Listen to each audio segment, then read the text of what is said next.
Welcome to another episode of Fireside Streams. My name is Lilly Berelovich and I'm the co-founder of FS. Today I'm super excited because this is the first one that we're doing live. We have been doing so many Fireside Streams during the COVID reality over Zoom, and this is our first one in real space. So I randomly came across this studio on Instagram and came to visit and fell in love with this place. This place was just magical. It took my breath away the first time I entered it. We'll speak to Noa about how she created this amazing space. But for me, it was the first time I got to experience a place that has alive objects. And we've been talking a lot about sustainability and products with purpose. So this was the first time I really got the energy of a place that brings that to life. So join me in visiting Studio Belonging. Noa. Hi. So happy to be here. Thank you so much for having me. My name is Noa Bar-Lev Davidor. I'm an Israeli, and this is our space and our brand, Belonging. So we have this gap between the be and the longing.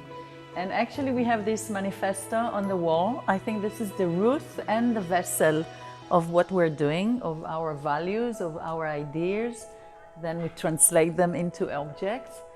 So the word belonging, which is really common word, you know, to be belong, to be part of. When you take apart the words, you make fragments of it. So it's like the be, it's the present, rooting, you know, the existence, and then it's the long. I'm long.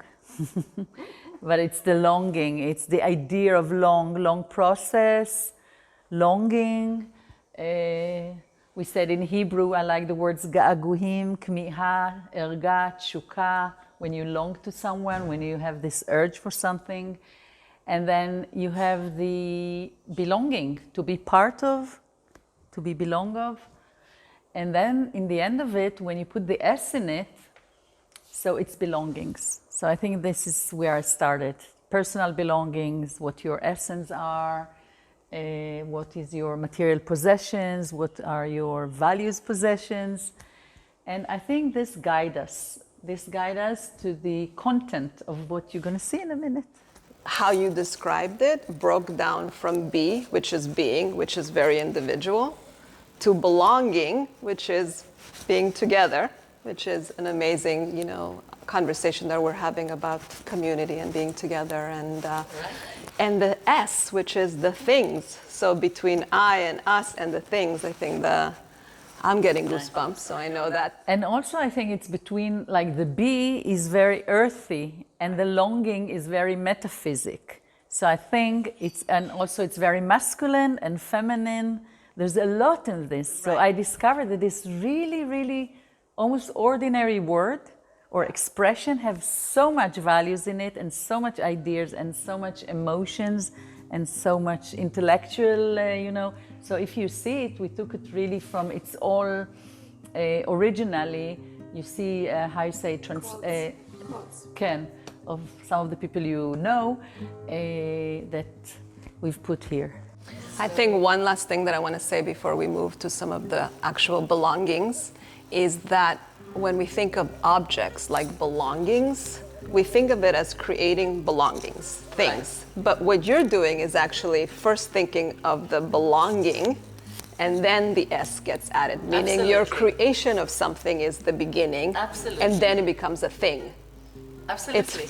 Absolutely. Even if you think about like, you know, from a design perspective, I remember in the very beginning, our first collection was Belonging One White, and then everything was white, also metaphorically, but you know, it's like tabula rasa. We start white page. White canvas. White canvas, yeah. Objects happen here, and that's what I fell in love with and want to share. So maybe take us to some of your favorite objects. I know you love everything here. Everything is your creation, your babies. And we'll talk about how they get born, but let's just choose the few that really have a story.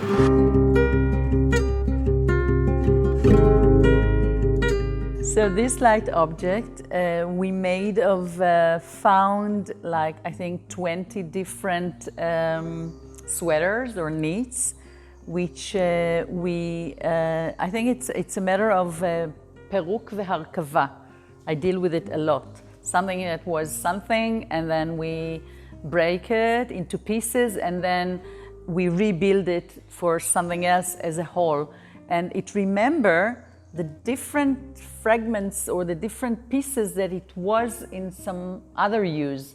So those knits or sweaters that we combined here together to this light was really looked horrible or looked really not attractive. And then כשאנחנו מחברים את זה מחדש ואפילו רוקמים על זה ונותנים לזה את הכבוד הזה, פתאום נהיה איזה גוף תאורה כזה.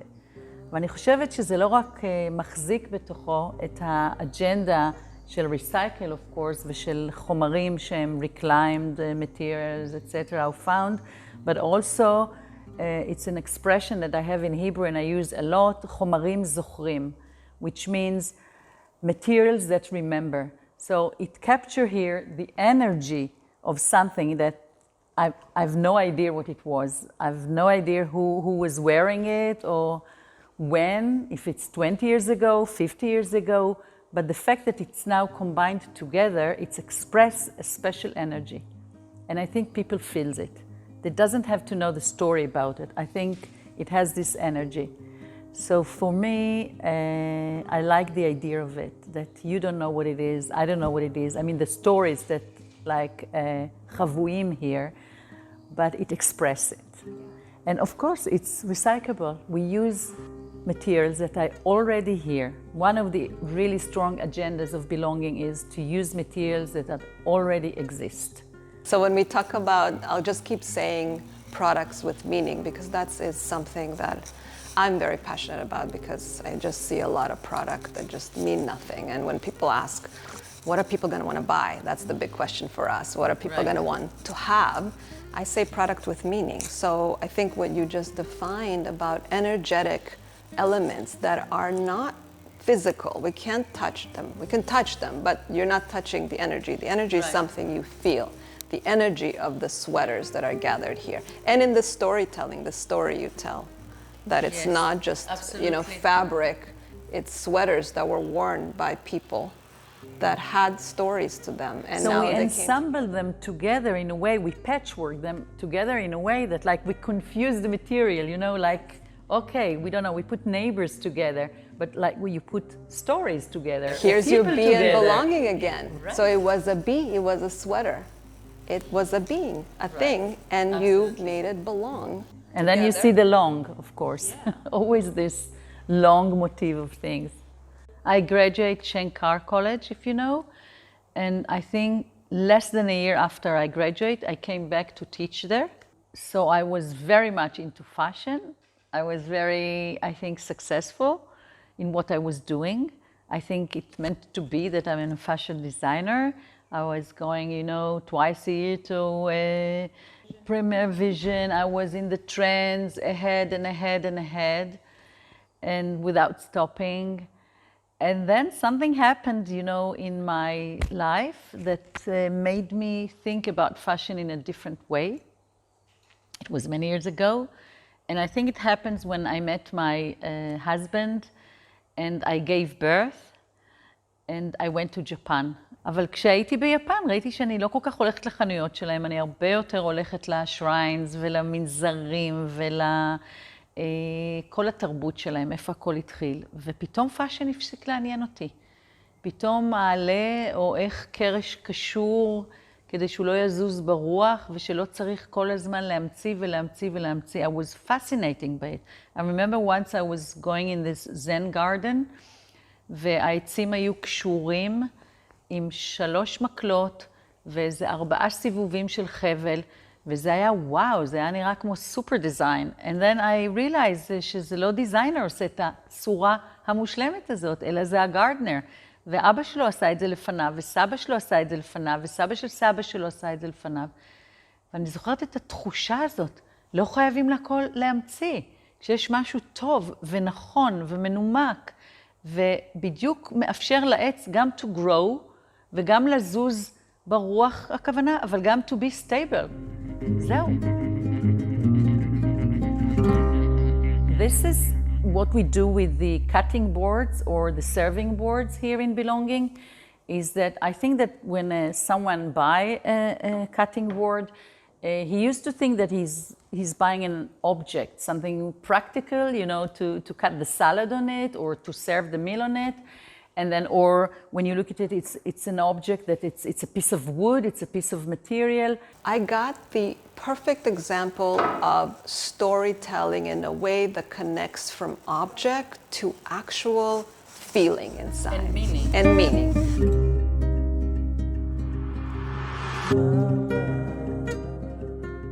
In short, it talks about how this board becomes a canvas for life. And that every time you cut on it, it's not a stain, it's actually a storyline of your family, of all the dinners you had together, of all the times you've made salad or whatever else. And you the energy you put there, and then you wash it. So it's like clean again, but it has a reference in it. It has a memory in it. It has an information in it. So you're buying like a white canvas, a wooden canvas, and then you bring it home, and then you start like, so I think it's very פעולה של אומן. It's very artistic expression or creation. So it's not an ordinary, it's extraordinary because you put it and you do what you do with it. So you see, sometimes you meet people that they show you, this was my grandmother, a cutting board, and you know, it's a treasure for them. You've sold them the canvas. Right. And they go home and make a salad, and it has life that keeps in every home will have a different pattern on it. Right. And if you collected all of them back, we could have an exhibit of beautiful life art pieces.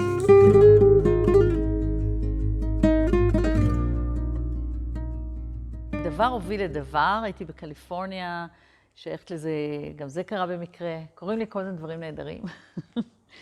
צרפו אותי לאיזו קבוצה של אומנים שהובילה אותה איזו אומנית מדהימה, קרול בידל, שהיא fiber artist, והזמין אותי להצטרף לקבוצה של אומנים שהיא was the leader of it, והתחלתי להציג בתערוכות, והרבה. ושם חקרתי את כל הנושא הזה של פייבר. זאת אומרת, פייבר זה לא רק חוט, פייבר זה לטקס, ופייבר זה המון המון חומרים, וזה היה כמו איזו מעבדה אינסופית של אקספרימנטל, של לחקור חומרים ולהביא אותם לידי ביטוי, והתחלתי להציג בתערוכות, ואז חזרנו לארץ. We can't move until we hear about this. I mean, this is the epitome of a simple object that brings joy. Honestly, I don't think anyone leaves your store without buying it. Right. So I want you to talk about not only what it is, but also why it was created, because I think that it simply states simplicity that has purpose, intention, and then again, an object that you sell them the canvas for their own creation at home. Absolutely. So I think it's best, let's go to a place where we could see more of them and you could tell us the whole story about these, okay? So I didn't like the fact that people, when they trying to grow them, they have to put like toothpicks in it or whatever. So the other option is to find a jar that the petach of it is small enough that it will hold it, right? So then you're really happy, you find this jar of Dijon mustard or something, you put it, and then you water it, and then after a while, when you come to water it, you can't. Because the yam was... Kind of swollen with water. Yes, and then it's stuck in the petach. כשמגיעים למצב הזה שרוצים להשקות ואי אפשר, אז פשוט מרימים את זה. So I think what I want to add about this, so this past year, everybody started gardening because everyone was home, and this, you know, connecting with nature and getting your hands in the ground was the thing everybody did. We covered during the corona, everybody. The product that we were sending all the time. Is this, I'm also sure. abroad, Yes, is this. And then people from Sweden, Swedish and Rome and Montreal, you know, sending us photos near the window. It was really heart massaging us. You know? So first of all, I wonder, and again, it's an open question of why people wanted to garden, because I think that creating or watching life happen is a magical thing. So it's and people, were planting in their gardens, but this sweet potato everybody has in their drawer or fridge, and just by sticking it in this object, which is obviously beautiful. Every object you create is beautiful. So you're never taking away the beauty of it for the purpose of it. For you, it's like beauty is the core, and then there's, it's almost like ingrained in you, so you don't have to really, look at the perfection of all of it. עכשיו, מה שקרה זה שהתחלתי לעשות בתים, ובעצם,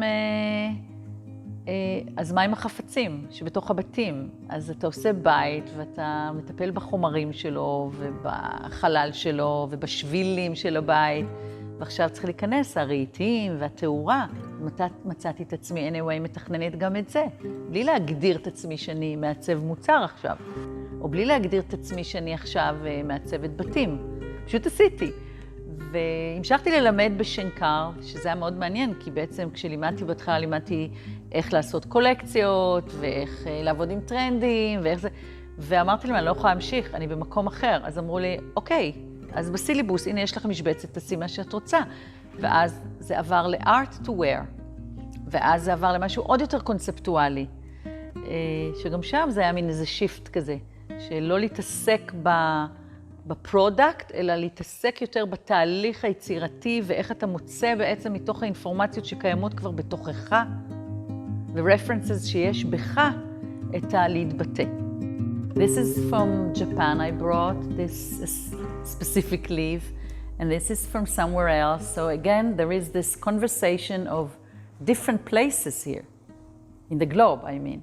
And then they're here together. So again, there is another meaning for it.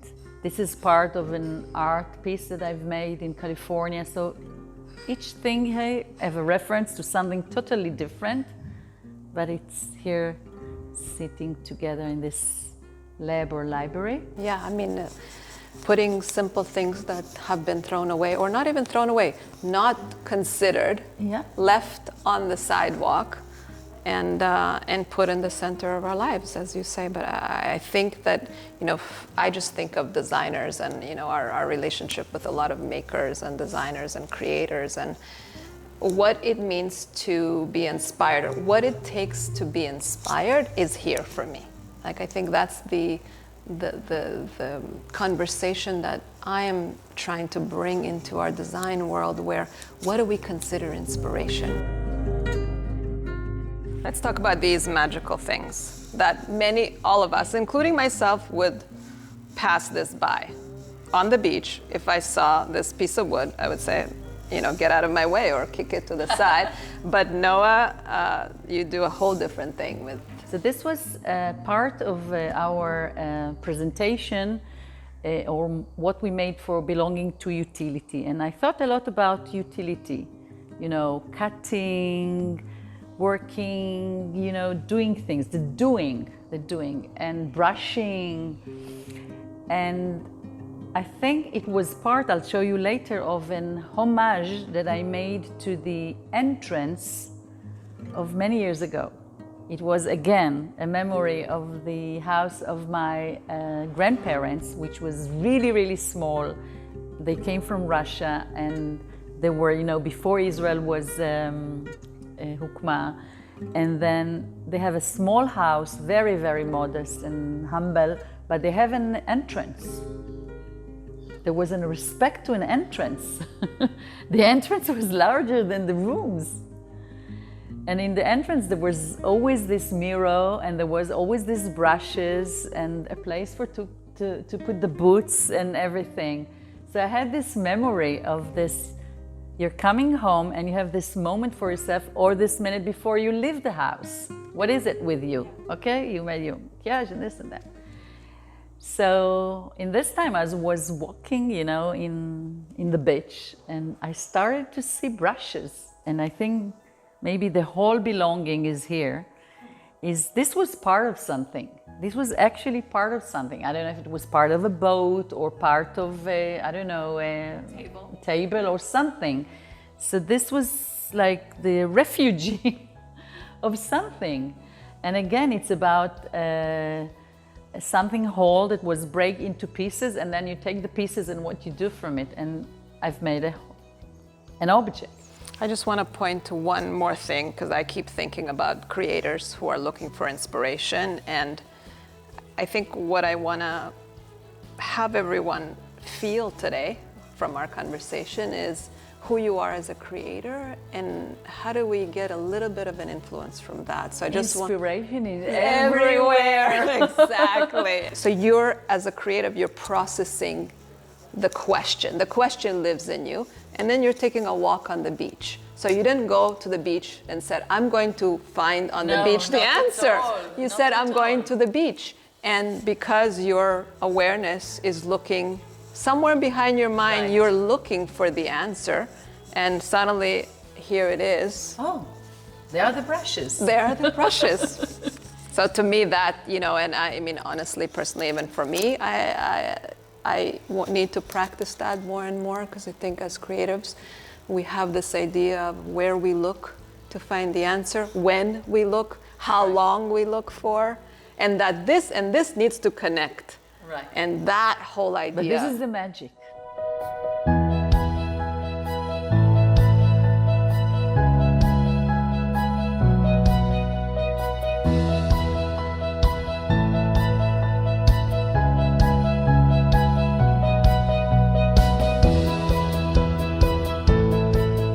Instead of thinking about rust as a negative thing, we said, okay, because it's like a stain that remain forever, let's use it as a pigment. Wow. So this is one. So to take it and on really delicate meshy silk, and then to work with it. And then again, to plan something, and then random beautiful things happening. And, אנחנו מודים על זה. We're really thankful for the process. This might need to go home with me also. איזה יופי. It's like every perfect. You are belonging today. I am belonging today. Yes. Always, always.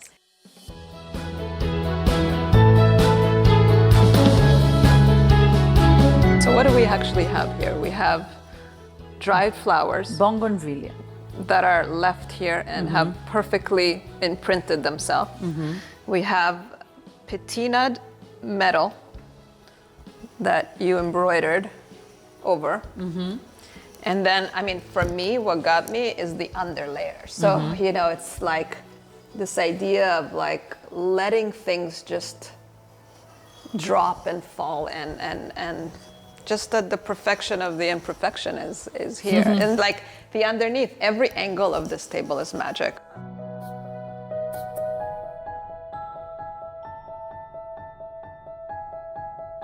Many people ask me if there was a dream. I said, no, never dream. It was a vision. ולפעמים הייתי כותבת אותו על מפיות ועל כל מיני דברים, אבל אז פשוט כתבתי את זה, אני זוכרת יום אחד בצורה, איך אומרים, קוהרנטית. אז המילה הראשונה שכתבתי זה חוויה, experience, אירוע, אוצרות, תנועה, מה אני מרגישה שקורה או אני רוצה שיקרה ללקוח שנכנס. חוויה רב-חושית, מרגיש באירוע, מקבל מסר. I want to go to the magical place where things happen and just talk about, what it takes for an item to come alive and the time you give it and the unrandom but random flow of creation. And to be honest, when I walked into the store, this is the place I want to be. Like I want to just sit at the studio every day. Even if I don't make anything here, this is just like pure vibrational inspiration.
I mean, I'm walking away with things that I knew but understand again, that inspiration is everywhere. I am walking away with, what it means to actually create from inside or self-knowing. What it means to create product with meaning that takes on a different meaning when someone else buys it. Walking away with what it means to have community with your customers, which I think people are really struggling. They want to create it, but they don't know how to begin. The beauty that exists in every simple item. It's the perfect combination of what you said. It's art being created for purpose. It's purposeful objects of art in essence. I mean, every single thing is a piece of art if you think about it from that space.